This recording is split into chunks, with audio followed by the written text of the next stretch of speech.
Any favorites? Earth caches. Now That those, way how it many keeps people? The moisture.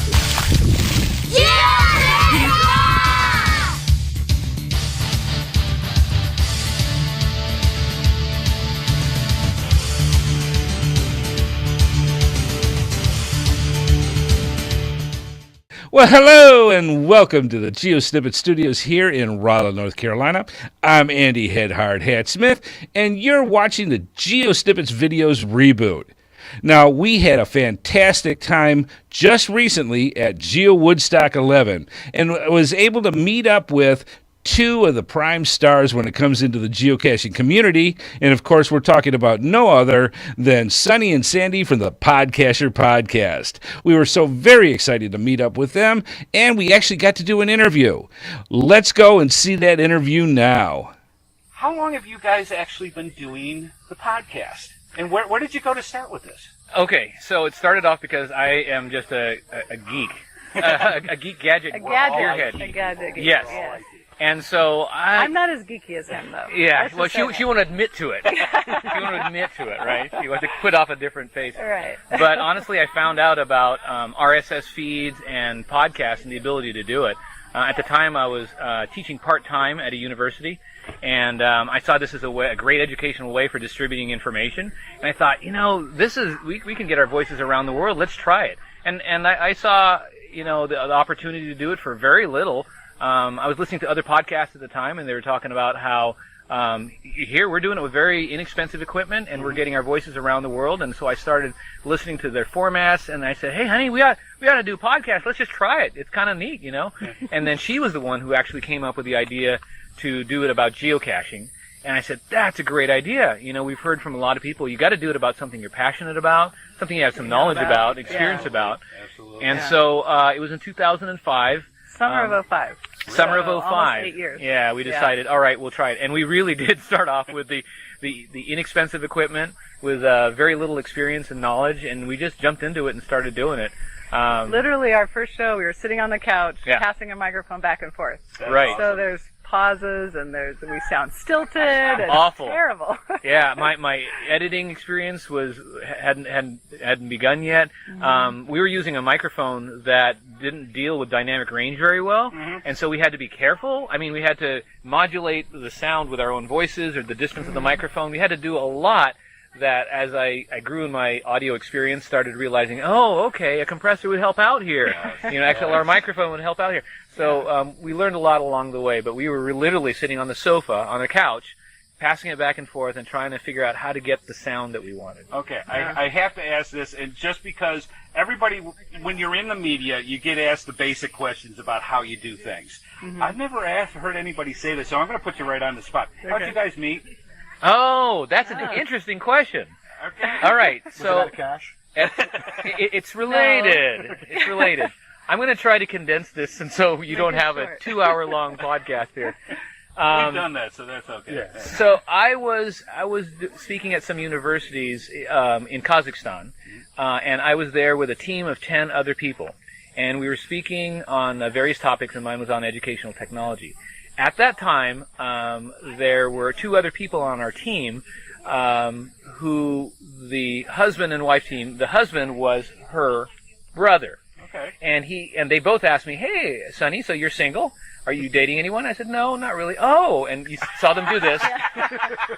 Steve's sister is. You should meet Steve's sister. You should meet Steve's sister. She's a technology kind of person too, and at the time she was director of technology for Wycliffe International, and I was Here in Orlando. Here in Orlando, and I was director of technology back in San Diego for a public school system, and so they planted this idea in my head of a director of technology, and I said, "No, thanks."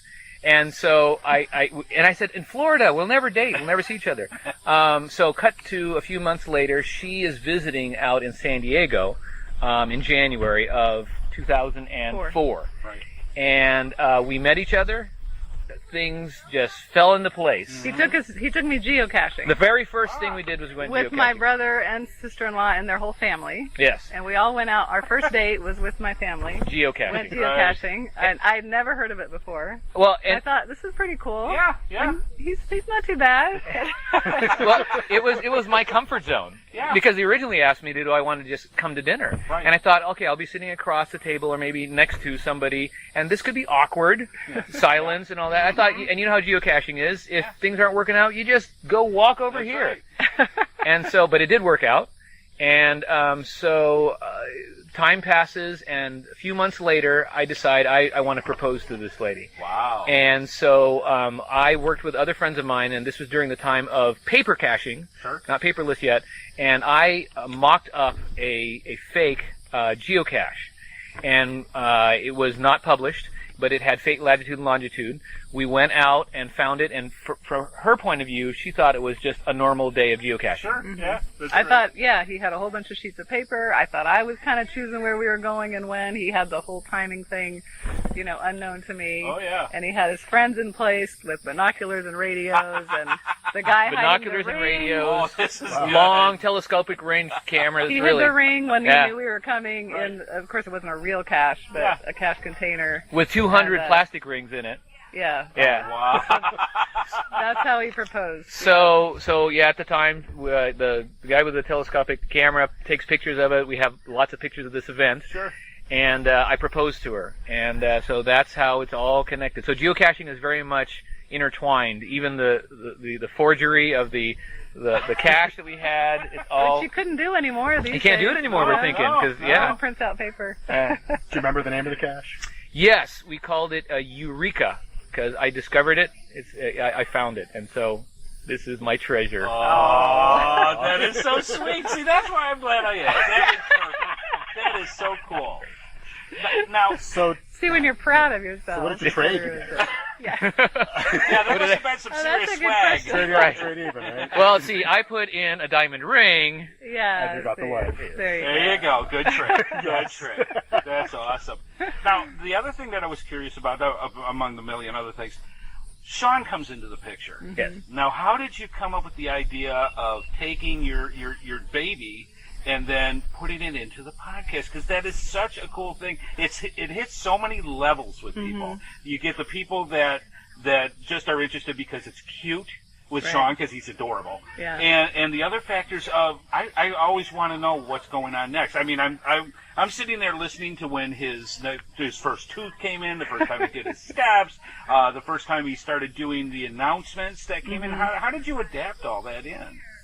Well, we were in the process of waiting for an adoption for quite a long time, and we share a lot about ourselves on the show, but we weren't really sharing that because we weren't quite ready for it yet. Yeah. And actually, the timing of it was we had planned to go to Geo Woodstock in Wheatland that year, but because everything happened so quickly with Sean and the adoption process, we had to cancel our plans at the very end, and so we kind of had to explain, or we had to, tell people on the show we're not coming, but we couldn't quite tell them yet. Yeah. And so there was kind of that whole thing. And then after, everything was finalized, we wanted to share this great, exciting news. And so we did that, and we had such a huge outpouring from the community of just good wishes, and people that we didn't even know sent us gifts. I mean, it was just amazing. And so then it was just kind of an excitement thing of sharing, about this blessing God gave us on the show. And it kind of grew into, sharing a little bit about him. And there's been times where we've skipped it, and we hear from people. They go, why didn't you do the Sean update? You missed out on it. So we kind of just kept it in, you know? Yeah. I mean, you guys, and this happens with a lot of things with the folks in the media, you become an extended family. Mm-hmm. And it's like, this is the first time we've met. I've been listening to you guys forever. Yeah. And, I'm just as interested in how things that go on with your lives as I'm sure many other of the viewers are as well. Right. And there is an adaptation to that just makes things so interesting. And just how is it on your end with that? How do you receive all the well wishes, and does it get too much? No, you know what? It especially when she's saying it happened quickly. It happened very, very quickly, where we heard about Sean's the ability of birth parents within a week. Yeah. And so within that week we had made all the arrangements, and then things fell into place. We at first we were not sure how to think about it, but then after a while we realized there's a lot of connection out there, people emotionally, and so we think that a lot of these people are just Sean's geo uncles and aunts. Oh yeah. And what Sandy said is absolutely true. If we decide to skip a week and just not keep, because we thought, oh, he's already turning 3, he's turning 4. I'm not sure if people would be interested in this stage. But we realize other people are going through the exact same stage because either as grandparents or as parents. Mm-hmm. And so I think there's that connection factor that we enjoy sharing. Yeah. And what you're talking about, those people who come up and say, I feel like I know you. Yeah. Not just with Sean, but with everything we share about our lives, probably similar to you guys. Sure. I've never met you in person, but I could be your best friend, Yeah. And it's amazing to us. And I don't think it never really gets old. Every time we come to an event, we're kind of amazed. We're just like regular cachers like anyone else. Mm-hmm. It's just that people know about our lives. Yeah. Right. And hear a lot of things on the show they can relate to in their own lives. And we think it's part of what helps us keep going, You guys probably experience this as well, but it's also the community that you build because, we're sort of the hub for the reason that we happen to do the podcast. But there's fascinating, interesting, marvelous people out there who connect with each other because of the podcast, and they learn about each other. Or they, sometimes I've seen people at our table that they turn and they see each other and they go, "Hey, I've heard your name on the podcast," and yeah, you too. And then they connect with each other as though they've known each other as well because either they've heard their voices or the other person's story as well. I don't know any other activity that has a social network like geocaching. Yeah. There's situations where I'll say, "Boy, I'd love to go to Portugal. Boy, I'd love to go to Ireland." Yeah. Boy, and the next thing I know, I'm getting emails saying, "We will take you to spots that tourists don't even know about, right. and take you geocaching." Absolutely. And it's an amazing community for something like that. It really is. Which is really odd considering most people go out on their own and they're secretive about what they're doing. Yeah. But once you kind of, lift the veil of everybody kind of in on the secret, right. It just becomes one huge family. Oh, right. Yeah. And then you get something like Geo Woodstock where everybody gets together that can. And I can't tell you how many people from Europe that have sat there and said, "I want to go so bad," but they can't because of the distance. Right. But they want to get into this too. Right. And it's an amazing thing. So one last thing before we let you go, because it's been a day. Yeah. It has. Is there anything that you have not really talked to people about much in regards that you would like to relate to geocachers? Anything that out of the norm that you may isn't the standard boilerplate? Because that's what happens with us. You answer the same questions over and over and over. Anything unusual or new that you'd like to say to the viewers? No, because I think a lot of times our points of view and other people's points of view on our podcast come out because, we think about it during the course of the week. And so if we have a certain perspective, you'll hear my rants about LPCs. Really? Yeah. I don't know if you've ever heard of that before. Somewhere. Once or twice, Yes. maybe. But honestly, I think our perspectives have come out over time. So there's not much that I have held back or thought, we shouldn't talk about that or say about, things like that. So no, that's great. And I think that's the one thing about Podcacher that we tried to portray as well is it's real, it's honest. You can tell it from the heart, and I think people identify with that the best. And that's why you have the audience base that you do. And from one set of geocachers to another, we appreciate that. So thank you so much. Well, thank you. That's great. Okay, so we're going to wrap the show up with that. We want to thank Sonny and Sandy from the Podcacher podcast, and be sure to make sure you check out their website as well. And guys, thank you so much for having us. We've been wanting to meet you forever, and likewise. This has been Likewise. great. Awesome. All right, thank you so much. Thanks a bunch. Thank you. Well, I'll tell you what, folks, we had an absolute fantastic time meeting up with Sonny and Sandy from the Podcacher podcast. And if you haven't gone and listened to their podcast before, we highly recommend that you do. Just go to www.podcaster.com and you can get all the information about all their shows. We had a fantastic time. It was so great to finally be able to meet up with them. We hope you enjoyed the interview.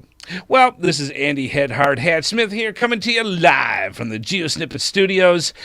We hope you come back for more GeoSnippits videos reboot. See you out on the trails, folks. Bye-bye.